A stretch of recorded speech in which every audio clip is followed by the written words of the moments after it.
So I spent literally 48 hours with the Galaxy S26 Ultra at this point. One of the best of a bad bunch. I think I said that in my hands-on. This is not the kind of video that we usually do, but I have some thoughts, so yeah, let's get into it.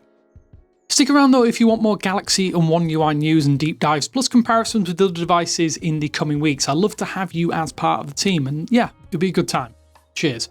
This is definitely not a review, it's just more of a few thoughts that I've had because I think I have some actual concerns over the S26 series, but a few things have stood out to me already with the Ultra device specifically. For reference, I won't be talking about camera performance yet in this video.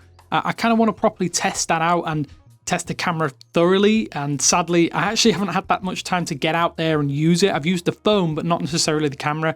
Yeah, kind of been stuck at home testing this phone as it were, but I'm sure some OTA updates as well might fine-tune some things. Maybe we'll get some app updates as well. So yes, if you want camera performance stuff, save that for a future video, or maybe go check out some other stuff on YouTube. I will say, I actually do though like the little changes to the design of the S26 Ultra.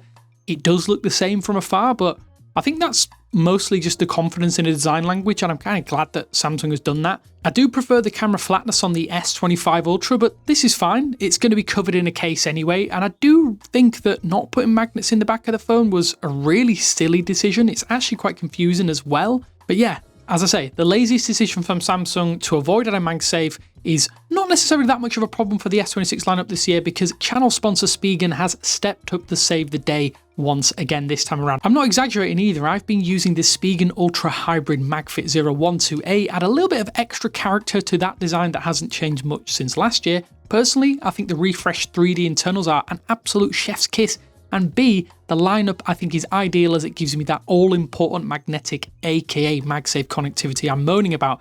I cannot live without that now. I have some accessories, so I do think Spigen has once again fixed Samsung's slip-up. The whole lineup is absolutely fantastic as always. I am personally a big Liquid Air fanboy, so when I heard that I actually gained MagFit compatibility for the first time on Galaxy phones, you better believe that went into my rotation too, especially as it's like a grippy tire and perfect for the gym. And as we know, gyms aren't the most phone-friendly places, so to protect that anti-privacy display, I know and trust the Illumina Core Easy Fit screen protector.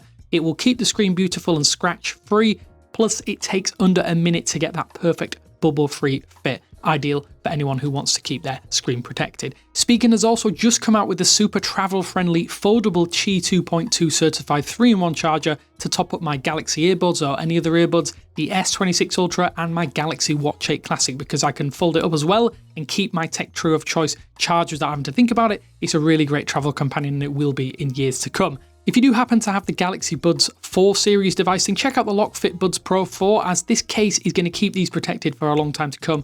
I have them on pre-order as well, and I'm going to throw these straight into this when my pre-order does arrive. To add, while I'm not much of a wallet guy because I kind of lose my wallet constantly, I've been using the Valentinus MagFit Plus to help with that, as I'm less likely to lose my phone for what it's worth.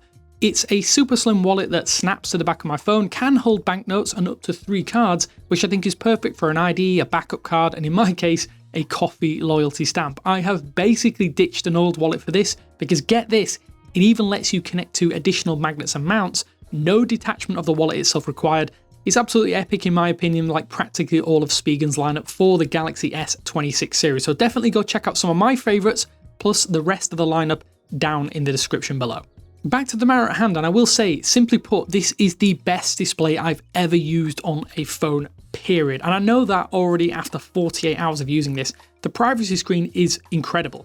More phones should definitely try and replicate this, especially as it's been done in the hardware level, and it just blocks those specific notifications. I think that's great because we did lose that notification LED a long time ago, but doing things like blocking Slack notifications means I can kind of know which app is potentially going to ruin my day. If you know, you know.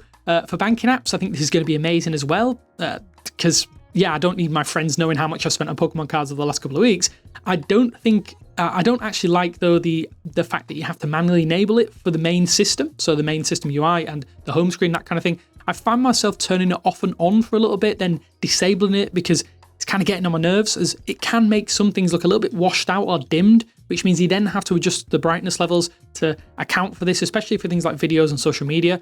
I would say just use the custom toggle for specific apps and notifications. I do think the setup feels a little bit long and frustrating, but it's definitely worth it. I would also be lying if I said the performance feels any different from last year's phone or any phone that's been released in the last 18 months. The real problem for me, though, is that One UI 8.5 doesn't feel any different right now from how it does on the S25 and when it will on the S24 when that's available.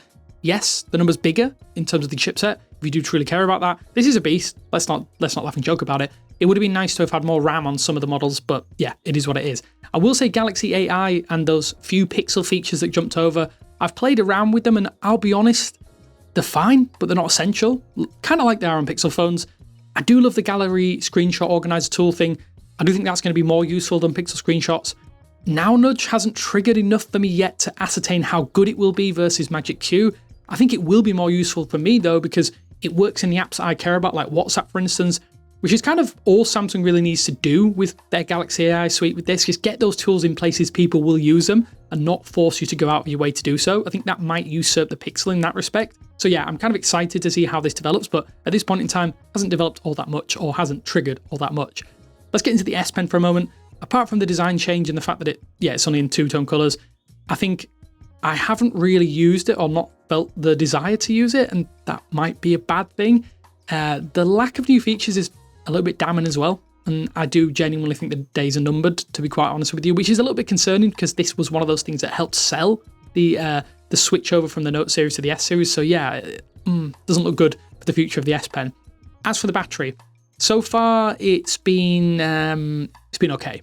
I'm kind of putting that down to a few days of the device itself settling in, getting used to my usage. I've been setting things up. I've restored from an old Pixel, from the Pixel 10 Pro. So yeah, I think while this is probably not going to be a battery beast, I don't think it's bad.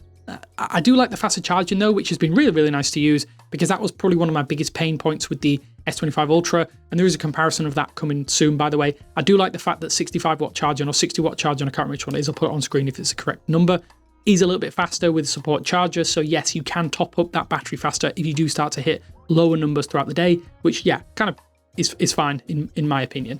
I do think though, if we're looking at this phone, if you're looking to pre-order in the next couple of days, if you have the S24 Ultra, for instance, this is a zero-sum upgrade. I would say actively avoid it. The Galaxy S23 Ultra, maybe if your phone is starting to have some severe issues, like the battery's really degraded, I kind of do think it's a tough sell if you can get a battery upgrade on that phone. If you have the S22 Ultra and older, maybe it's one to look at. Trade-ins for the Note 20 Ultra are absolutely incredible in the US from what I've read online, so maybe it's time to let go of that phone and come to this one because you can get this at a significant discount. I will say I'm trying to temper my expectations a bit, and I'll check back in, especially as I love the S25 Ultra last year so much. We'll revisit this in a few weeks for a bit more of a longer term review once we've really put this thing through its paces, particularly the camera and the camera features. But I want to ask you, have you pre-ordered? If you have any questions, let me know down in the comment sections below. We kind of wanted to try something a little bit different with this one, but yeah, cheers for watching. Hopefully that's given you a little bit of insight. Yeah, I know it's not too in-depth, but yeah, thanks for watching, and I'll speak to you later.